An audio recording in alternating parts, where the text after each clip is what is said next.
kita masuk pada bilangan. Yang pertama paling tinggi yaitu bilangan kompleks. Bilangan kompleks ini yaitu gabungan antara bilangan real dan imajiner. Biasanya dia berbentuk A plus BI. A itu bilangan sembarang, bilangan real, sedangkan BI itu adalah I merupakan imajiner atau bilangan hayal. Bilangan imajiner yaitu bilangan yang diperoleh dari akar bilangan rasional berupa negatif. Misalnya akar dari negatif 5. Bilangan real merupakan bilangan nyata karena suatu bilangan bisa digunakan dalam melakukan operasi hitungan dan dapat membentuk himpunan tak terhingga. Bilangan pecahan merupakan bagian dari suatu keseluruhan dari suatu kuantitas. Secara sistematis, bilangan pecahan dapat disimbolkan dengan A per B, bilangan A sebagai pembilang, dan bilangan B sebagai penyebut.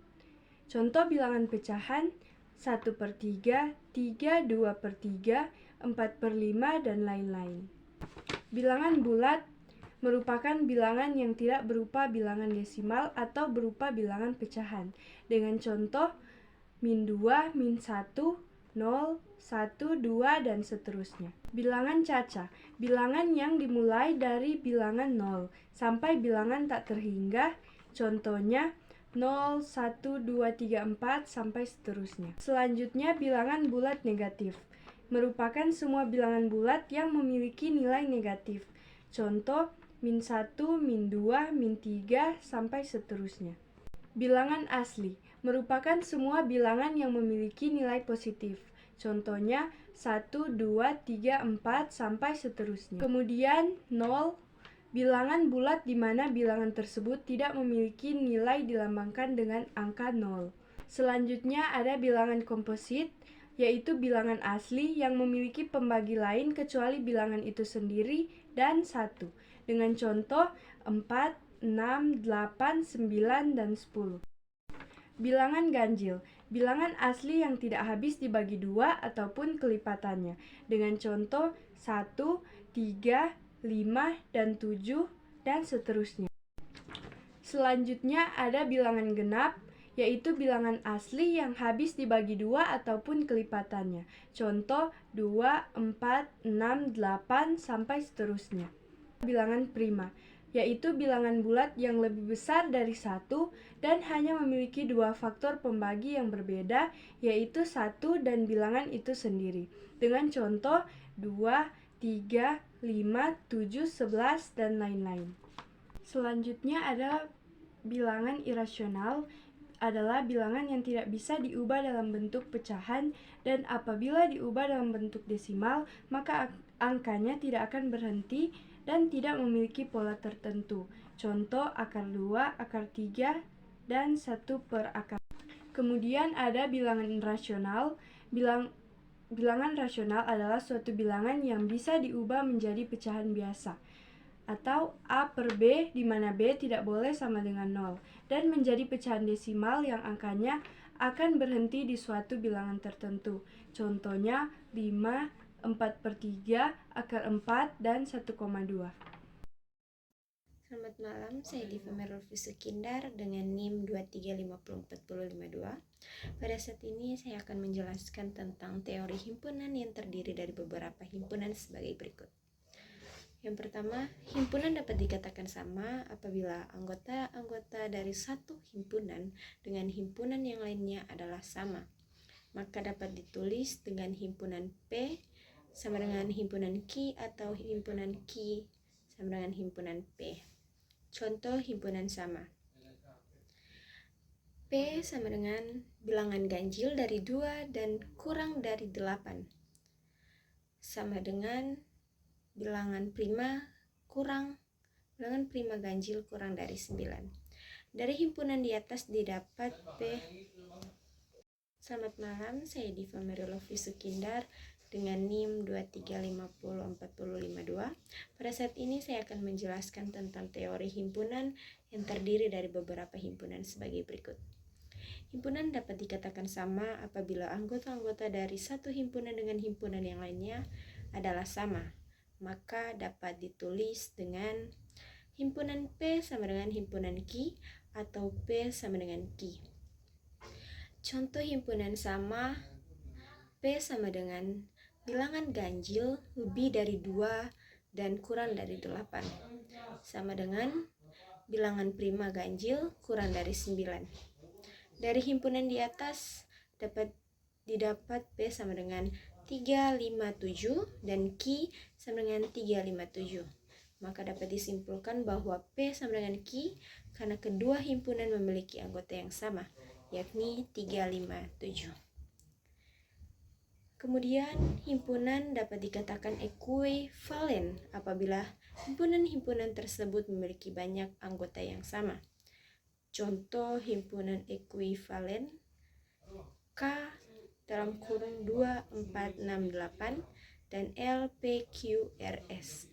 Maka NK sama dengan 4 dan NL sama dengan 4.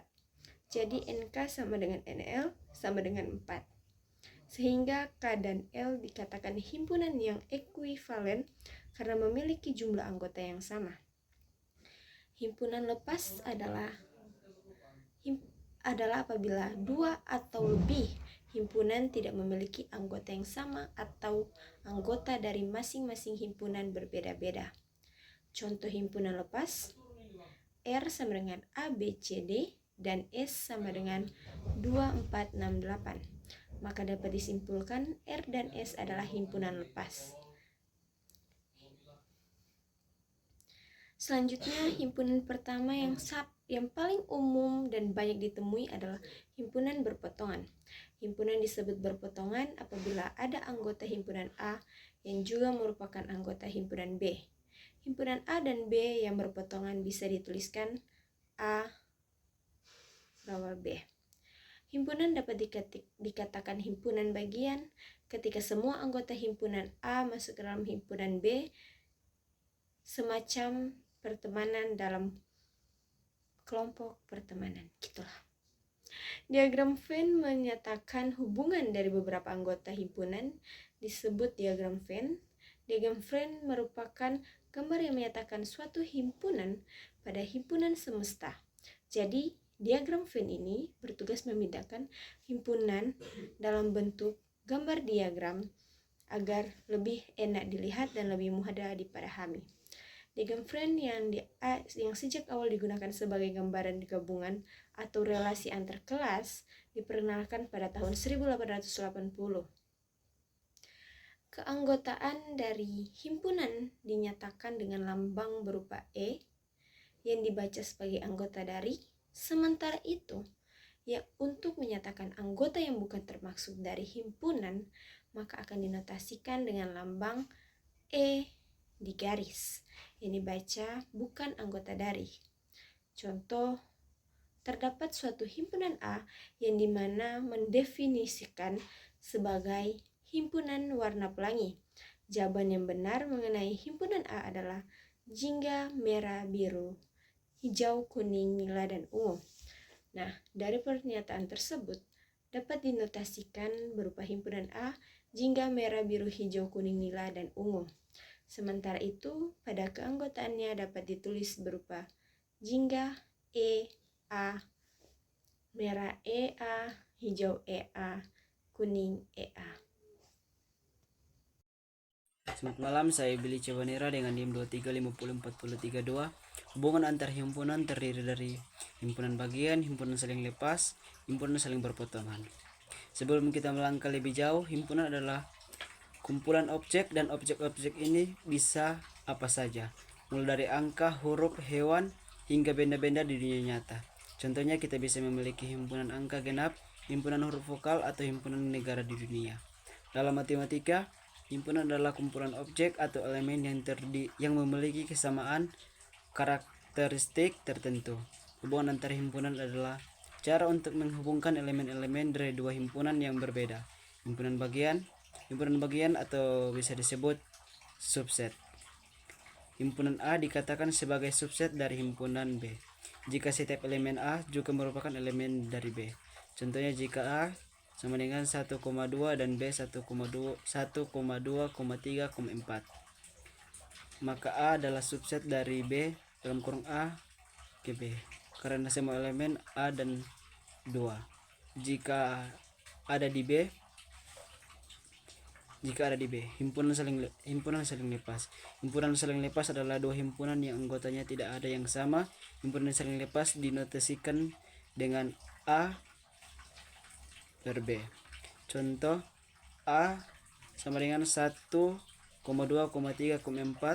dan B sama dengan 6,9,12. Anggota A tidak ada yang sama dengan anggota himpunan B sehingga A tidak sama dengan B.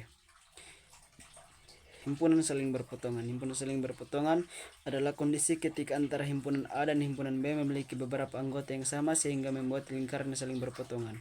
Himpunan berpotongan dapat dinyatakan bahwa A dan B berasosiasi dalam hubungan irisan, gabungan, komplain, selisih, perkalian silang. Operasi himpunan merupakan kumpulan objek atau benda yang kemudian dapat didefinisikan dengan jelas. Ketika dioperasikan nanti, kumpulan ini akan menghasilkan himpunan baru. Irisan himpunan A dan B adalah himpunan yang anggotanya termasuk himpunan A dan himpunan B. Gabungan. Jenis himpunan ini merupakan gabungan dari himpunan A dan B yang mana anggotanya adalah himpunan A saja, atau anggota himpunan B saja, atau anggota persekutuan keduanya. Komplemen. Maksud dari komplemen, himpunan A adalah satu himpunan yang anggotanya selain anggota A, tetapi masih dalam himpunan semesta. Selisih. Kalau selisih dua himpunan itu seperti apa sih? Selisih himpunan A dan B adalah Selanjutnya kita masuk pada materi fungsi. Namun sebelum itu kita harus mengetahui definisi fungsi terlebih dahulu.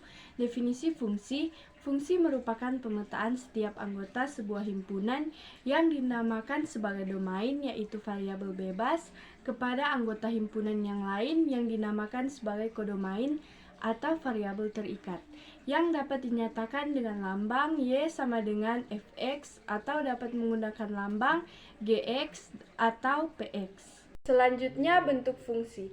Fungsi dapat didefinisikan dalam berbagai bentuk, diantaranya yang pertama himpunan pasangan terurut seperti pada relasi. Yang kedua formula pengisian nilai, contoh Fx sama dengan 2x tambah 10, Fx sama dengan x pangkat 2, dan Fx sama dengan 1/x. Yang ketiga, kata-kata. Contoh, F adalah fungsi yang memetakan jumlah bit 1 di dalam suatu string biner atau urutan bit. Yang keempat, kode program. Contoh, fungsi menghitung nilai mutlak X. Untuk mencari nilai mutlak X seperti pada gambar berikut.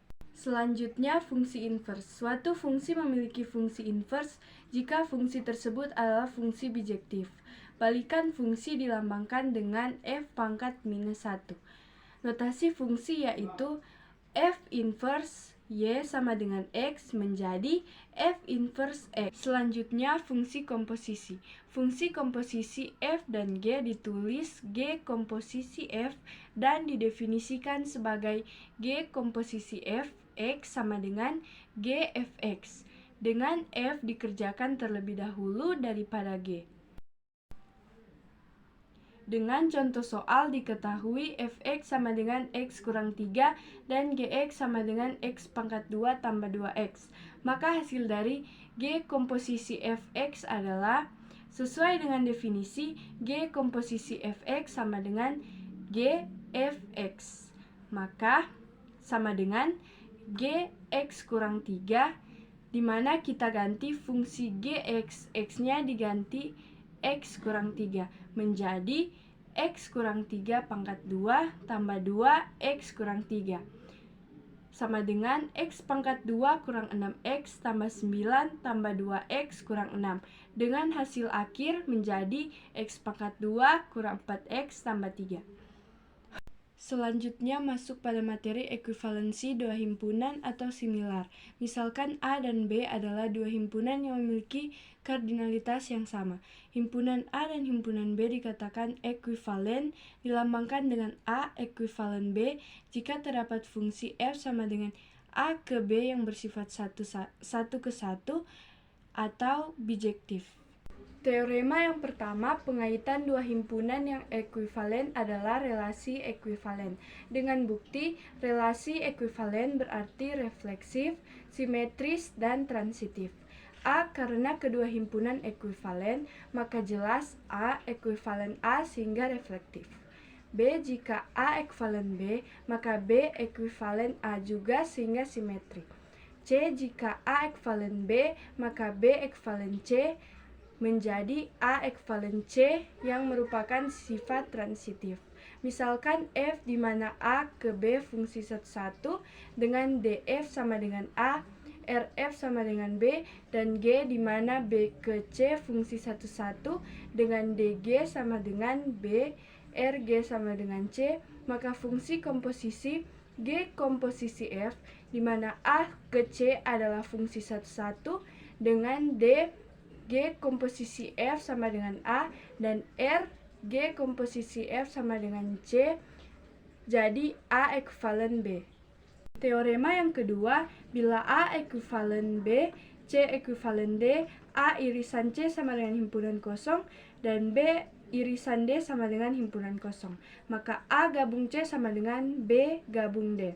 Dengan bukti, karena A ekuivalen B dan C ekuivalen D, maka terdapat fungsi-fungsi F di mana A ke B dengan F11, DF sama dengan A, RF sama dengan B, dan G di mana C ke D dengan G11, DG sama dengan C, RG sama dengan D, maka DF irisan DG sama dengan A irisan C sama dengan himpunan kosong, dan RF irisan RG sama dengan B irisan D sama dengan himpunan kosong. Ini memberikan F gabung G di mana A gabung C ke B gabung D bersifat satu-satu dengan D F gabung G sama dengan A gabung C dan R F gabung G sama dengan B gabung D yang mengakibatkan A gabung C sama dengan B gabung D. Teorema yang ketiga, bila A ekuivalen B dan C ekuivalen D, maka A kali C sama dengan B kali D. Dengan bukti, karena A ekuivalen B dan C ekuivalen D, maka terdapat fungsi F di mana A ke B yang bersifat satu-satu dengan DF sama dengan A, RF sama dengan B, dan fungsi G di mana C ke D yang bersifat satu-satu dengan DG sama dengan C, RG sama dengan D untuk setiap X anggota dari A dan Y anggota dari C. Didefinisikan fungsi H di mana A kali C, B kali D dengan H XY sama dengan Fx GY, maka H bersifat satu-satu dengan DH sama dengan A kali B, RH sama dengan B kali D. Jadi A kali C sama dengan B kali D. Selanjutnya masuk pada materi dua himpunan yang hampir sama dengan definisi himpunan A dikatakan hampir sama, himpunan B ditulis hampir sama jika terdapat himpunan C yang merupakan himpunan bagian B, sehingga A komplement C. Dengan contoh misalkan diketahui dua himpunan A sama dengan 1, 2, 3 dan himpunan B 2, 3, 4, 5. Ambil himpunan C 2, 3, 4, maka jelas bahwa C merupakan himpunan bagian dari himpunan B. Kita masuk pada materi himpunan hingga dan tak hingga. Definisi himpunan terhingga, himpunan A disebut terhingga apabila himpunan A ekuivalen dengan himpunan sejati dan himpunan bilangan asli N. Himpunan A dikatakan himpunan sejati dari himpunan B. Tulis A bagian dari B apabila A bagian dari B tetapi A sama dengan B. Selanjutnya, himpunan tak hingga dengan definisi himpunan A disebut tak hingga jika himpunan A tersebut ekuivalen dengan himpunan bagian sejati dari himpunan A tersebut. Dapat ditulis himpunan A tak hingga apabila A ekuivalen S dengan S subset A. Selanjutnya kita masuk pada materi himpunan terbilang dan tak terbilang. Dengan definisi, suatu himpunan dikatakan terbilang apabila ekuivalen dengan N. Ingat bahwa setiap himpunan yang terbilang pasti tak berhingga. Dengan contoh, himpunan bagian sejati terbilang dari N adalah himpunan bilangan genap, himpunan bilangan ganjil, dan himpunan bilangan prima. N juga menjadi himpunan bagian sejati terbilang dari himpunan bilangan bulat, himpunan bilangan rasional.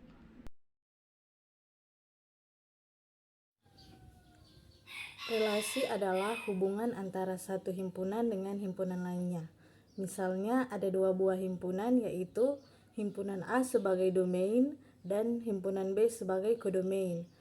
Relasi menyatakan hubungan antara himpunan A dengan himpunan B. Relasi dapat dinyatakan dalam 3 jenis, yaitu diagram panah, himpunan pasangan berurutan, dan diagram kartesius. Misal ada dua himpunan, yaitu himpunan A dan himpunan B. Himpunan A memuat bebek, ular, anjing, dan kucing. Sedangkan himpunan B memuat reptil, unggas, dan mamalia. Kedua himpunan tersebut memiliki hubungan yaitu nama hewan dan jenisnya. Jika kita ingin menuliskan dalam bentuk pasangan berurutan, maka himpunannya akan menjadi bebek, unggas, ular, reptil, sedangkan anjing mamalia dan kucing juga mamalia. Relasi juga dapat dinyatakan dalam diagram panah. Misalnya kita memiliki himpunan A yaitu nama hewan dan himpunan B yaitu jenis hewan. Tanda panah dalam diagram panah digunakan untuk menentukan termasuk ke dalam jenis apa hewan tersebut. Relasi juga dapat dinyatakan dalam diagram kartesius menggunakan sumbu X sebagai nama hewan dan sumbu Y sebagai jenis hewan. Mari kita perhatikan dua buah himpunan yaitu himpunan A dan himpunan B. Himpunan semua himpunan pasangan terurutnya akan berbentuk X, Y di mana X anggota A dan Y anggota B. Hasil tersebut disebut merupakan hasil kali kartesius antara himpunan A dan himpunan B. Kartesius antara perkalian A dan B adalah sebuah relasi. Lalu, apakah ada yang dimaksud dengan relasi inverse dari suatu relasi? Menurut Anda, apakah himpunan tersebut adalah himpunan semua pasangan terurut yang diperoleh dengan menukarkan elemen-elemen pasangan terurutnya dengan relasi aslinya? Jika ya, maka Anda benar, karena relasi inverse merupakan kebalikan dari suatu relasi dan diperoleh dengan menukarkan elemen-elemen dari setiap pasangan terurut dari relasi tertentu. Misalkan R merupakan relasi dari himpunan A ke himpunan lain, yaitu himpunan B. Maka R berbentuk X, Y di mana X anggota A dan Y anggota B. Hubungan kebalikan dari R dilambangkan dengan R pangkat min 1. Dan rumusnya adalah R pangkat min 1 sama dengan kebalikan dari hubungan himpunan A ke himpunan B yaitu Y, X di mana Y anggota B dan X anggota A. Persyaratannya yaitu yang pertama, elemen pertama setiap pasangan terurut R sama dengan elemen kedua dari pasangan terurut R pangkat min 1 dan elemen kedua dari setiap pasangan terurut R merupakan elemen pertama dari pasangan terurut inverse R yang bersesuaian. Sederhananya, jika X, Y anggota R, maka Y, X elemen R pangkat min 1 atau inverse-nya dan sebaliknya, yaitu jika R dari A ke B, maka R inverse dari B ke A. Jadi jika R adalah himpunan bagian dari A dikali B, maka R inverse adalah himpunan bagian dari B dikali A. Di sini ada contoh relasi A,1, B,2, C,3, dan D,4. Jika kita inverskan maka dia akan menjadi 1,A, 2,B, 3,C, dan 4,D. Domain dari relasi yang belum diinverskan yaitu A, B, C, dan D. Sedangkan range-nya yaitu 1, 2, 3, dan 4. Sedangkan jika kita sudah menginverskan maka domainnya menjadi 1, 2, 3, dan 4 dan range-nya menjadi A, B, C, dan D. Seperti yang sudah dijelaskan tadi, jika kita memiliki relasi R, maka setelah diinverskan Domainnya akan menjadi range dan range-nya akan menjadi domain. Keduanya akan saling bertukar tempat. Di sini kita memiliki teorema relasi inverse. Misalkan untuk sembarang relasi R, jika inverse-nya kemudian kita inverskan kembali, maka dia akan kembali menjadi relasi R. Pembuktiannya misalnya kita mempunyai himpunan X, Y, di mana X, Y ini merupakan anggota R. Jika kita inverskan, dia akan menjadi Y, X, di mana Y, X itu anggota inverse R. Dan jika kita menginverskan kembali, maka dia akan menjadi X, Y, di mana inverse yang kita inverskan maka akan menjadi himpunan yang pertama, himpunan R. Selanjutnya kita akan membahas tentang poset atau partially ordered set atau himpunan terurut parsial. Nah, sebelum memahami materi poset, kita harus memahami apa itu sifat-sifat relasi biner. Yang pertama, sifat refleksif. Relasi R pada himpunan A disebut refleksif jika A, A elemen R untuk setiap A elemen A. Jika ada terdapat elemen dari A yang bukan merupakan elemen dari relasi R, artinya tidak bersifat refleksif. Contoh misalkan ada relasi A yaitu 1, 2, 3, 4 dan relasi R di bawah ini didefinisikan pada himpunan A. Maka relasi R beranggotakan 1,1, 1,3, 2,1, 2,2, 3,3, 4,2, 4,3, 4,4 bersifat refleksif karena terdapat elemen relasi yang berbentuk A, yaitu 1,1, 2,2, 3,3, dan 4,4. Yang kedua, relasi R berisi anggota 1,1, 2,2, 2,3, 4,2, 4,3, 4,4. Ini tidak bersifat refleksif karena ada anggota 3,3 yang bukan merupakan elemen R. Sedangkan setiap anggota yang berbentuk A, harus elemen dari R. Nah, artinya harus ada 1,1, 2,2, 3,3, dan 4,4. Sedangkan yang ini tidak memiliki relasi 3,3. Selanjutnya, menghantar atau transitif. Relasi R pada himpunan A disebut menghantar jika A, B elemen R dan B, C elemen R, maka A, C elemen R untuk A, B, C anggota A. Kita masuk pada contoh, yaitu misalkan ada relasi R 1,1, 2,3, 2,4, 4,2. Ini tidak menghantar karena 2,4 dan 4,2 elemen R, tetapi 2,2 bukan elemen R. Begitu juga dengan 4,2 dan 2,3. Mereka elemen R, tetapi 4,3 bukan elemen R. Ini kita misalkan 4,2 merupakan A, B. A-nya 4, B 2. Ini merupakan elemen R. 2,3 merupakan B, C. Jadi B-nya 2, C-nya 3. Itu merupakan elemen R. Tetapi jika kita bentuk menjadi A, C, maka menjadi 4,3 yang harusnya elemen R. Tetapi di sini tidak ada 4,3 yang dalam elemen R. Ini artinya R ini tidak bersifat transitif atau menghantar. Selanjutnya, setangkup dan tidak setangkup. Untuk setangkup disebut simetrik.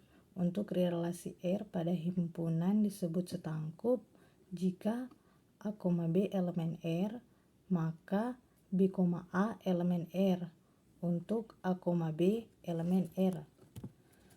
Nah, kita fokus ke sini, ke yang tidak setangkup. relasi R pada himpunan A sedemikian sebagai A, B elemen R dan B, A elemen R hanya jika A sama dengan B untuk A, B elemen A. Itu disebut dengan antisimetri. Di sini ada contoh, misalkan kita ambil relasi R beranggotakan 1,1, 1,2, 2,2, 2,3. Ini merupakan tolak setangkup karena 1,1 elemen R dan 1 sama dengan 1. 2,2 elemen R dan 2 sama dengan 2. Dan perhatikan bahwa R tidak setangkup dan ini hanya berlaku jika A sama dengan B. Nah, kita lanjut. Suatu relasi biner dinamakan sebagai suatu relasi pengurutan tidak lengkap atau relasi pengurutan parsial atau partial ordering relation jika ia bersifat refleksif, antisimetrik, dan transitif. Nah, dia harus berlaku ketiga-tiga ini jika dikatakan relasi pengurutan parsial. Mari kita masuk pada ilustrasinya. Misalkan A sebuah himpunan bilangan bulat positif dan R sebuah relasi biner pada A sedemikian sehingga dalam R jika A membagi habis B. Karena jika A membagi habis B, berarti B tidak membagi habis A kecuali A sama dengan B. R adalah sebuah relasi antisimetrik atau tolak setangkup karena A sama dengan B. Karena kalau A sama dengan B, maka A habis membagi B, tapi E dan B membagi habis A, baru dia akan bersifat antisimetrik. Nah, artinya bilangannya harus sama. Misal 3 membagi habis 3, berarti 3 juga habis membagi 3 yang merupakan elemen R, sehingga R bersifat relasi antisimetri. Nah, kemudian karena setiap bilangan bulat membagi habis dirinya sendiri, seperti yang tadi 3 habis membagi dirinya sendiri, maka R merupakan relasi refleksif karena jika A membagi habis B dan B membagi habis C, maka A membagi habis C. R ini akan bersifat relasi transitif seperti sifat relasi transitif yang tadi. Dengan demikian, relasi R ini adalah sebuah relasi pengurutan parsial karena ini berlaku 3 sifat yang tadi, yaitu refleksif, antisimetrik, dan transitif. Himpunan A bersama-sama dengan suatu relasi pengurutan parsial R pada A dinamakan himpunan terurut parsial atau partially ordered set atau disingkat sebagai poset, dilambangkan dengan A, R. R ini relasinya tergantung keadaan relasi yang akan kita pakai. Sebuah pengurutan parsial R pada himpunan A, kita akan sering menggunakan simbol kurang dari sama dengan atau lebih dari sama dengan untuk setiap relasi R. Sekarang diagram poset atau biasa disebut HC. Representasi grafik suatu relasi pengurutan parsial yang semua tanda panahnya mengarah ke atas juga dikenal sebagai diagram HC bagi relasi tersebut. Di sini kita punya himpunan A 1, 2, 3, 4, 6, 8, 9, 12, 18, dan 24. Hubungannya yaitu A lebih dari sama dengan B dan A habis dibagi B. Untuk menggambarkan diagram HC posetnya, yaitu kita tulis sebagai berikut. Pertama, kita tulis dulu 24. Apakah 24 habis dibagi 18? Jawabannya tidak, maka 18 kita tulis di sampingnya. Selanjutnya, apakah 24 habis dibagi 12? Jawabannya ya, berarti kita tulis 12 di sini. Selanjutnya 9. Apakah 18 habis dibagi 9, jawabannya ya, berarti 9 kita tulis di sini. Selanjutnya 8. Apakah 24 habis dibagi 8? Jawabannya ya, sedangkan 18 tidak, berarti 8 ada di sini. Selanjutnya 6. 6 itu habis membagi 12, berarti 6 di sini. Dan 4 juga membagi habis 8 dan 12, berarti 4 di sini. Selanjutnya 3. 3 itu membagi habis 6 dan 9. Berarti 3 di sini dan kita tarik garis dari 9 dan 6. Selanjutnya 2 itu membagi habis 4 dan 6.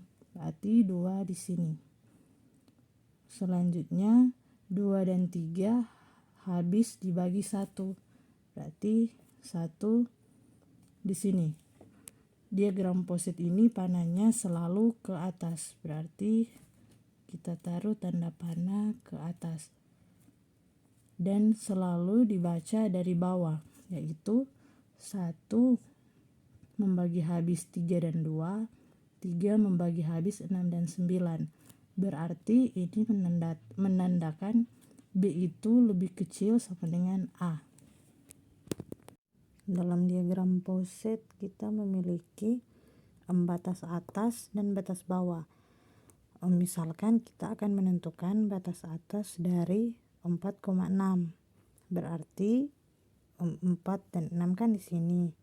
Di sini berarti batas atasnya yaitu ini kita harus memilih yang berhubungan dengan 4 dan 6, berarti 12 dan 24.